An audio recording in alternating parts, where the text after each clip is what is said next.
Welcome to another EC&M Tech Talk, and today we're talking about troubleshooting, tips and ideas.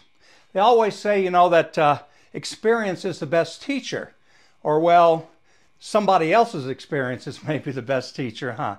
So anyway, today I'm going to share a few things and ideas with you when it comes to the world of troubleshooting and some of my own personal goof-ups along the way, all right?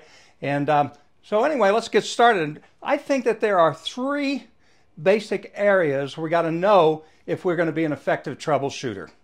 We need to know the prints. We need to understand the prints, the system, and the process. So we need to understand those to read those different types of prints. The second thing is we need to know our test equipment. We need to know not only how to use our test equipment, how to interpret the readings, most importantly, we'll also mention it's important to use that equipment safely, isn't it? So we'll talk about that as well. And finally, the third thing is, well, I like to joke around and say, you got to know the future, okay? And really the future is here and now, isn't it? A lot of technology changes over the last many years. And so all of a sudden, we go out to troubleshoot a system, a problem, or whatever, and I used to say, back my experience, right? I don't know, boss, what happened? Must be magic, okay? It must be I don't know why the lights are flickering. I don't find anything wrong. I don't know why that variable speed drive shut down on overspeed. Must be magic, huh? Probably not. So we're going to talk about something called power quality as well. So three areas, right? So let's get started with prints. There are different types of prints that we have to be able to read and interpret if we're going to, be an effective troubleshooter. Things like, one-line diagrams, and we can get larger sheets. Of course, a lot of it today is available on that tablet when we go out into the field, isn't it? But we need to understand that that one-line diagram, what it is, it's just a roadmap of the electric power throughout our distribution system. We just need to know what all that equipment is along the way. And a couple reasons for that is, one, for lockout, tagout. Right? We got to make sure that we know where the upstream feed is to whatever it is we're going to work on. So that one-line, single-line diagram is important for that. Also, something else that's important is what breaker is feeding my equipment? What fuses are feeding my equipment? What sizes are they? When are they going to trip? And so on and so forth. And all of those things that I need to know in the process of using my PPE category method. So you need to know a lot of that basic data. And you find that on the one-line diagram. Now, another type of diagram that we're going to use is the wiring diagram, isn't it? The wiring diagram is, you can't live without that if you got to wire something up. You need to know that, wire 1347 goes to terminal board 3, terminal screw number 8, or whatever it is, okay? And so the wiring diagram is important to live with. But if we're doing troubleshooting, the one key diagram that's really important to us is that electrical schematic, or sometimes called the electrical ladder diagram, or sometimes called the elementary diagram, whatever. But whatever that diagram it is, whatever you want to call it, okay, what it's going to do is it's going to show the flow path for us throughout the sequence of events for that equipment to operate. And so if we're going to check the functions of that equipment, want to see if it's doing what it's supposed to do, we need to know when I push the push button, that operates what relay, its contacts go close, energizes another coil, and that coil will only be energized if the limit switch is in a certain position, and so on and so on. So anyway, that's what that schematic diagram for us is, right? Now, the ladder diagram and all these schematic diagrams are laid out in some format of the ladder diagram. So if I take a look at a ladder diagram, it has two rails on it. And then across the middle, going between the two rails, it has rungs. Well, those rails, I have a name for those. The rail on the left, I call that the power rail, where the power comes in, and the rung on the left, or no, it's on your right, right? On the right, that's the return rail. It takes the power back to the source. And then horizontally on those rungs, if you start on your left side, typically over here on the rung, you're going to find your control devices, the contacts for your control devices, the push button contacts, the selector switch contacts, the limit switch contacts, temperature switch, whatever it is, over here on the left-hand side of that rung. And then on the right-hand side of that same rung, you'll find the load. The load are what? Are coils of wire most often, a coil inside of a relay or inside of a contactor or a light bulb, whatever it is. So the whole objective is I need to close these series of contacts in order to energize this, say, coil of wire on the right-hand side of my rung. So if I need to troubleshoot that, I'm going to take my multimeter, and we're going to get into meters and test equipment here a little bit. But the easy way to do something like that is to probe the circuit, right? I usually put a alligator clip on my black test lead, and I connect that to the common in my circuit, something on that return rail, terminal screw, whatever's available there. So I connect to my common, and then I take my red test lead, and I just go to that top rung, and I start walking across that top rung. And what I'm looking for when I'm doing troubleshooting most often is the missing voltage, right? If I have voltage coming into this push button contact, and then I read to the other side of the contact and I don't have voltage, what do I know? The contact didn't go close and allow the voltage to come through. And I just step right across that rung on that ladder, then go down to the next rung. Now, having said that, it's never that simple, is it? Quite often we may not start on that top rung. We may have a ladder diagram, schematic, whatever. It might be over 1,000 rungs long. But take a look and study that diagram before you go out to troubleshoot. Take a look at it. It might have something on there like labeled on the side. It may say starting circuit, fan circuit, cooling circuit, whatever it is, so that you have an idea of where you're starting on this line diagram to do your troubleshooting, ladder diagram. So anyway, what you have to do is you have to study these diagrams before you go out to troubleshoot, be familiar with them. That also means you need to understand the process, right? So as you look at that ladder or schematic diagram, notice, gee, this fan won't start until I have this certain temperature. So the temperature contacts must go closed to start the fan. And also at the same time, it energizes another relay to maybe start a cooling pump for me or whatever it is. So you need to understand that system. And you can understand that system by getting yourself a good copy of a schematic diagram, ladder diagram, and writing on it. Sit down, mark it up, go through it, walk your system down, talk to other people, right, and learn that system. The time you don't want to try and learn how to troubleshoot that system is when you have to go out and troubleshoot it at 2 o'clock in the morning and people are asking you, did you get it yet? How much longer is it going to be? Okay? So know your systems before you go out to do your troubleshooting. Now, I mentioned test equipment, and yeah, we use test equipment. And the requirement is that every time before we use our test equipment, we must inspect it. That's an NFPA 70E requirement. So let's go through a piece of test equipment. We'll take a typical multimeter. And what I'm going to do is I'm going to check my test leads first, right? So I'm going to check my test leads. And I make sure I've got shrouds on the end. And the way I do it is I take my time and I run my fingers, the test leads in between my fingers, to see if I feel anything abnormal, any cuts or abrasions or anything like that. By the way, if I got a bad test lead, I say the way you repair a bad test lead, cut it in half and throw it away. Return it, whatever, get another one, okay? Because you don't want anybody else to use a bad test lead either. Then I get down to the ends of my test lead and I check the ratings on my test lead. And I also make sure that they're physically, they look to be in good shape. These particular test leads, and it's important to understand, I can turn the tips of these test leads and it moves that shroud up and down on the actual metal of the test lead itself. Some of you may have some test leads, but when you bought them, they come with a little plastic clip you can put over. And what that does is it increases the category rating by turning the shroud up further along the test lead. So I can change the category rating on my test leads. So I inspect my test leads, I inspect my meter, of course, itself for any signs of physical damage. Make sure that, you know, it works, it comes on, the battery comes on and so forth. And no signs of physical damage. Properly rated, category rated, voltage rated. This one's current rated as well. And then what I like to do is go ahead and plug in my test leads and touch them together, put it on continuity first, and then touch my test leads together and make sure that I've got continuity.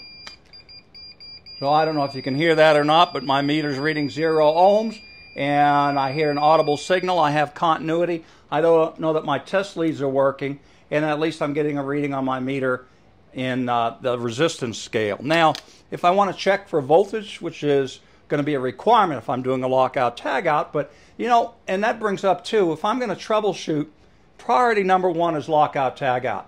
If I can shut down and lock out the equipment and go through and just read resistance through a circuit, that's great if you can do that. In reality, quite often when we're troubleshooting though, as I always say, we're looking for that missing voltage. And so we do have to go in and, as 70E says, even if I take my test lead with my rubber gloves on and so forth, when I touch that contact, I am making contact with that circuit, or touch that terminal screw, right? I'm making contact with that circuit. And so I'd follow all of my safe work practices, which I'll mention to you in a minute as well. So anyway, I like to check my meter on voltage before I go to do any troubleshooting. And you can do different, you know, you can plug it into a receptacle. You can go to the LOD component inside of your equipment maybe, but before you, and check for voltage. But before you do that, I have a proving unit that I use. So this little unit, safe to use, but it puts out 240 volts on those bottom terminals. So if I need to, I can go ahead and check either AC or DC on my meter and make sure it's working properly on voltage. So something like that's a good idea, but it's not required to have one of those. Now, if I'm going to have to go in and do some troubleshooting, let's say that my job is to go in and check the fuses inside of this disconnect. And for whatever reason, we can't shut the power off. Okay? So whatever I've got, maybe I've got an energized work permit to go in and do this troubleshooting. I may not even be required. First thing I'm going to do is I want to look and make sure that the equipment's safe for normal operation. Those items are all spelled out in the NFPA 70E standard, but just some electrical common sense. I walk up to my equipment before I ever open a door to troubleshoot. And do I see anything abnormal? Is there any sign of overheating, burn marks on the outside of the door? Is there any water dripping on the equipment? How about the area down here? Are there any problems? Are there any oil or water down here that's going to possibly impede my troubleshooting? Is the equipment properly rated, properly installed? Big issue for me is it been properly maintained? Yes or no? If not, 70E is going to tell me, hey, if you run into any problems, if that equipment's not suitable for normal operation, you go ahead and take further precautions that you feel are necessary. Which might mean for me, I've got on a Category 2 shirt right now. It's rated for, actually this one's rated for a little over 8 calories per square centimeter. And I might grab a 40-calorie jacket over here and put that on, if that's my decision. Okay? And based on what I see when I go to open this door. So all the screws, bolts, covers are in place and so on and so forth. So it's probably safe, I would think, to go ahead and open that equipment. So let's talk a little bit about what you're going to do before you do this troubleshooting now. You need to set up, since you're going to be working exposed to energized hazards, you've got to protect yourself and you've got to protect everybody else in this area. So you're going to have to set up a barricade. You need to set up a physical barricade. Now, whether you use tape like this with the danger on it, or whether you use maybe you've got some plastic fencing that you unroll or something like that and put up, whatever you do is it's going to have some signage on it to warn other people to stay away. Now, where do I put that barricade? I'm going to look at my label, which is not present on this equipment. So I'm going to have to go to my NFPA 70E standard and use the PPE category method to select my PPE. Also, these voltage tables are in the 70E standard as well in OSHA regulations. And I'm going to find that based on the voltage on this piece of equipment, I'm going to have what? My limited approach boundary. My limited approach boundary is going to be my distance from those energized parts. That would be considered to be a shock hazard.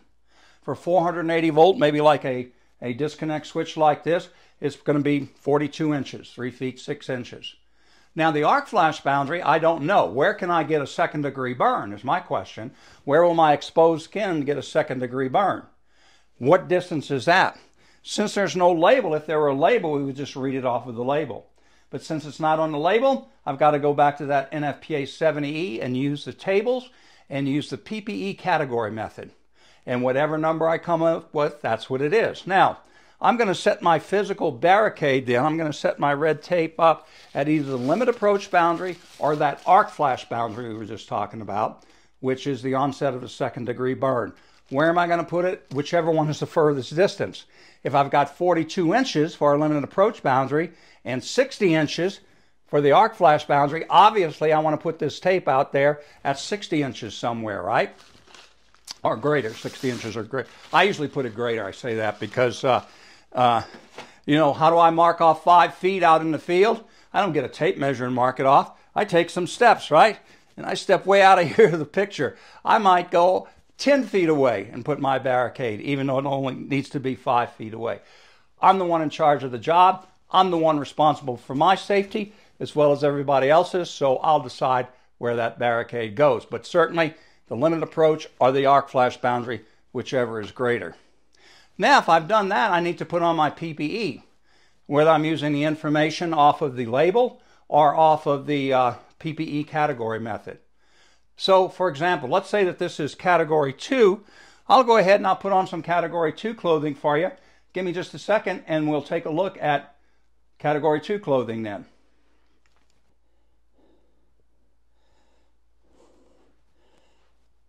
Well, here I am in my PPE Category 2 clothing, ready to go in and do some troubleshooting inside of that disconnect. Let's talk about this just for a second.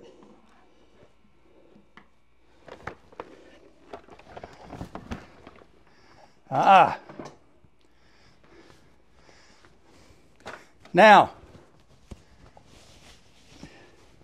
I would have inspected all of my PPE before I put it on, made sure it's properly rated, whatever the required calorie rating is based on the label, or for Category 2, minimum of 8 calories.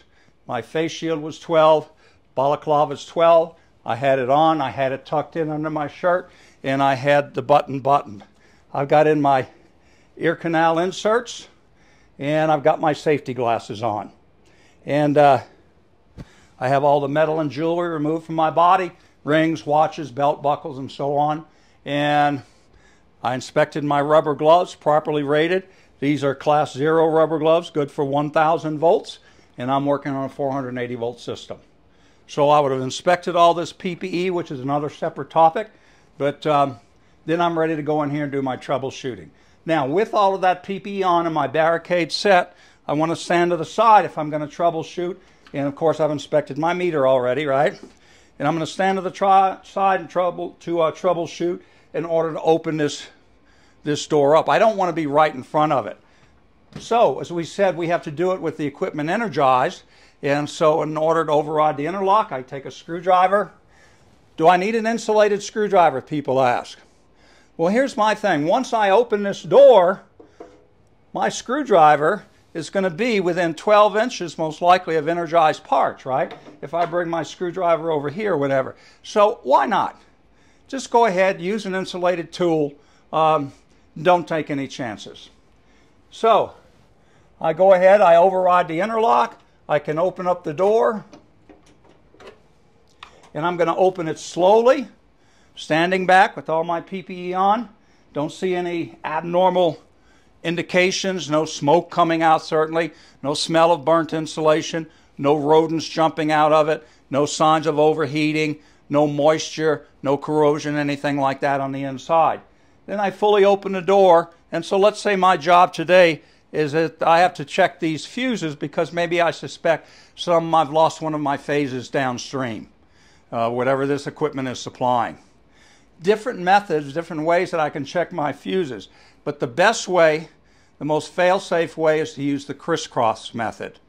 And so to use the crisscross method, what I'm going to do is I'm going to read from the top of my fuses. I'll read from A to B. I get my, say, 480 volts. I read from A to C. I get my 480. And I read from B to C, and I get my 480. Then I'm going to go back from A to the bottom of B. I'm going to crisscross across my fuses now. From A to B, I get my 480. From A to the bottom of C, I get my 480. I go to the top of B. Top of B, bottom of A, bottom of C, get my 480. I go to the top of C, Bottom of A get 480, bottom of B get 480.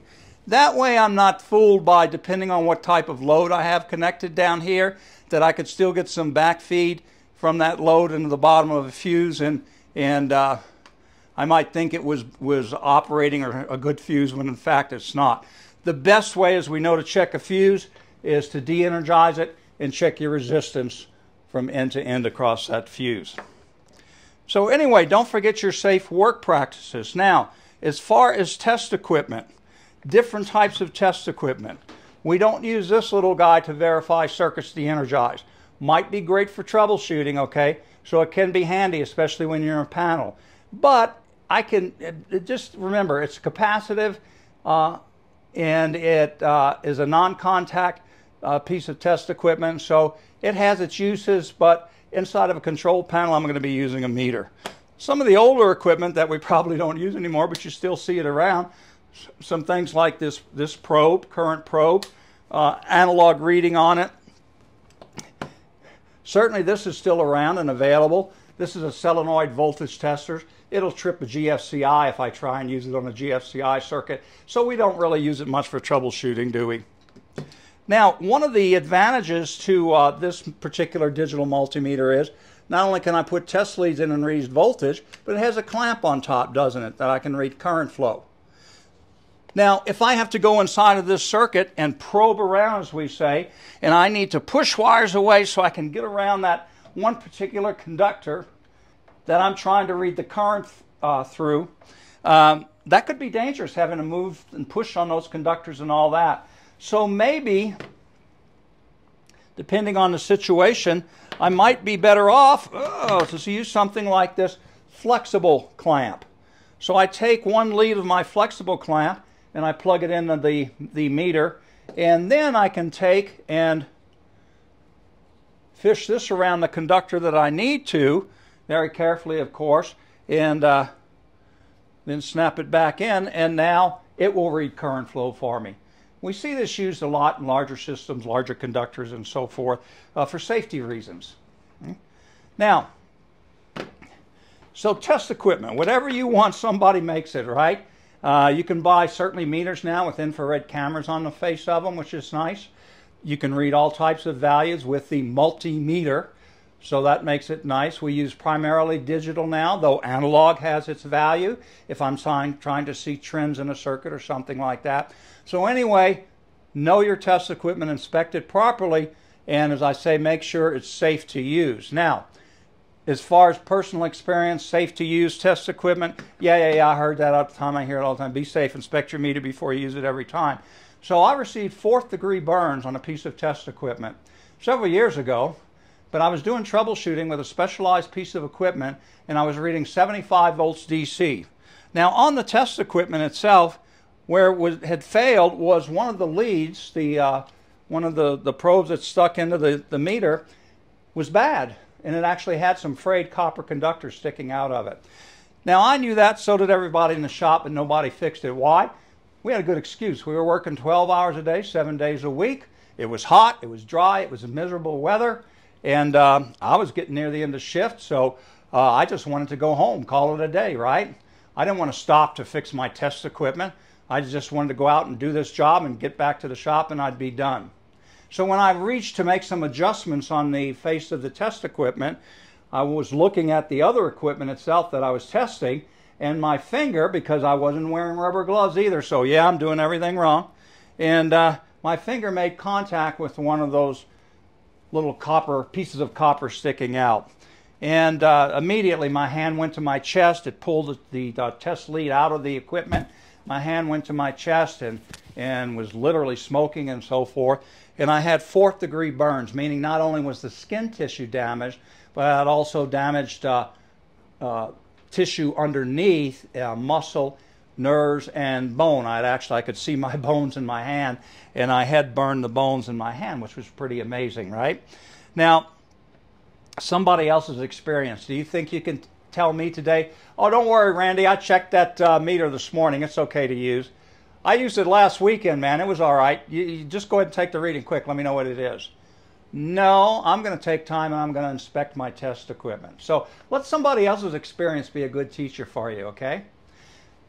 Now, as we go through and we start talking about more of our test equipment, we have different types of test equipment. Here's a scope meter, it looks like, that I could actually take and read,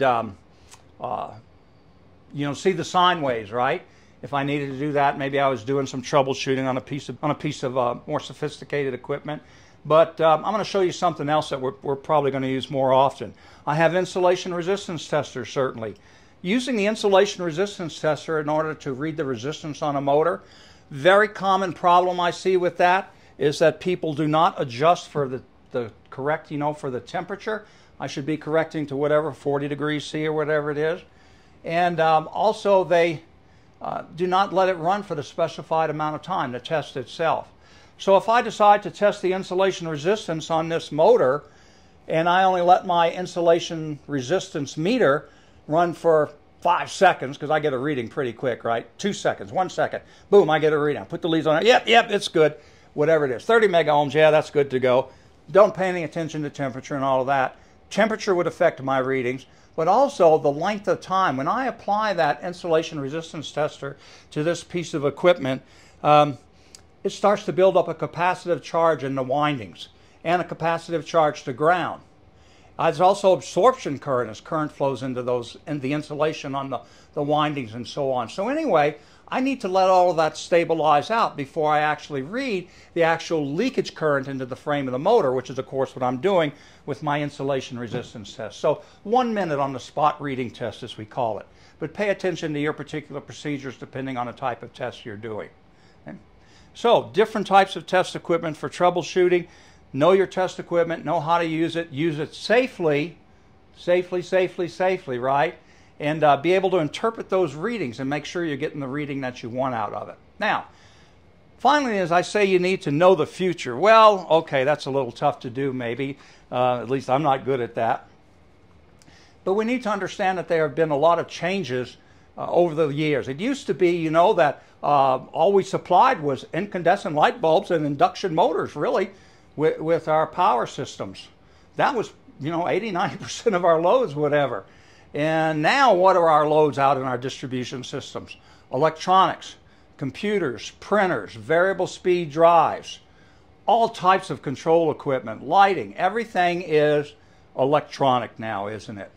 Now the characteristic of an electronic equipment, say something like this piece of drive, this particular drive, is that as the current goes into the drive, the three-phase AC current goes into the drive, that three-phase AC current gets rectified into DC current.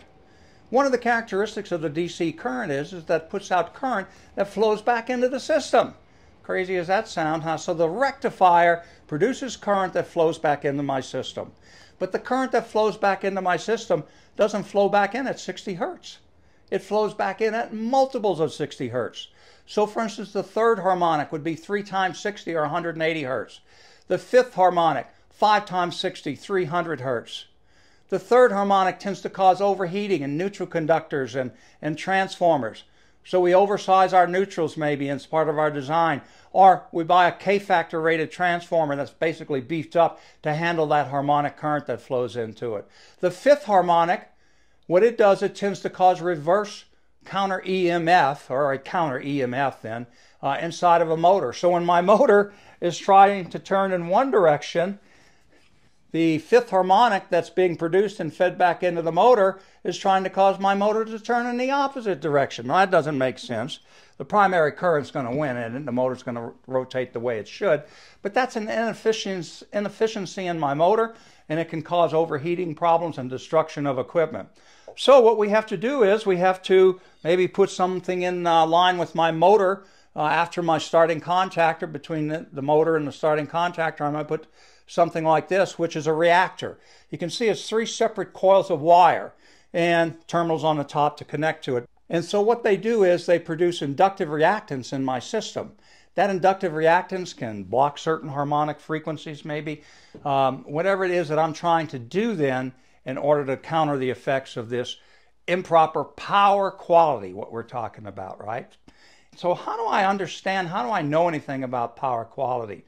Well, this is where I say you really need to always think of lifelong learners. Okay? You need to be a lifelong learner. In fact, as we say in our training, lifelong learners live longer. Okay? And that's probably true too. So be a lifelong learner. So learn things like power quality. I can take this clamp on ammeter, and it's more than just an ammeter. It's actually a power quality analyzer. I can look at those sine waves on this meter.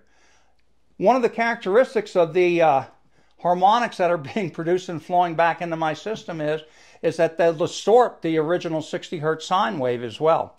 I need to know how much distortion there is, because if there's too much distortion, it's going to cause problems elsewhere in my distribution system.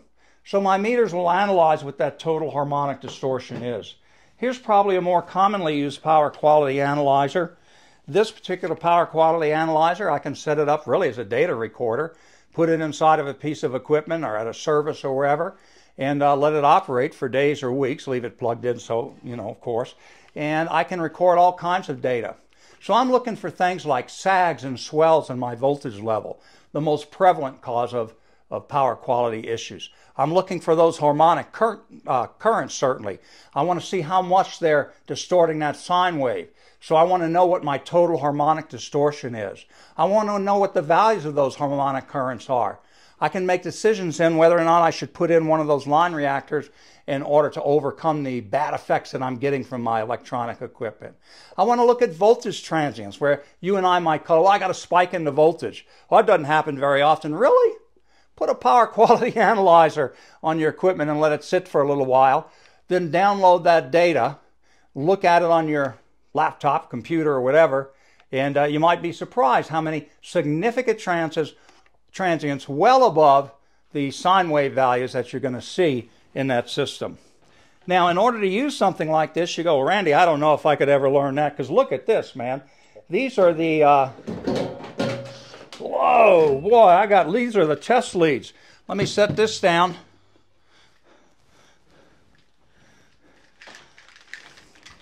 So I have all of these alligator clips that I'm going to clip on to read voltage. And then I've got all of these clamps. I've got to put a clamp around each phase and one around the neutral conductor. And but then what am I getting into my meter? Into my meter, I'm getting voltage and current. So I can look at things like watts, can I? I can look at the sine waves. My meter will analyze all of this data for me, as well as the software, of course. So how do I learn something like that? Well, it takes some drive, some self-determination. It takes some want on your part, and realize that you're preparing yourself and your career for the future.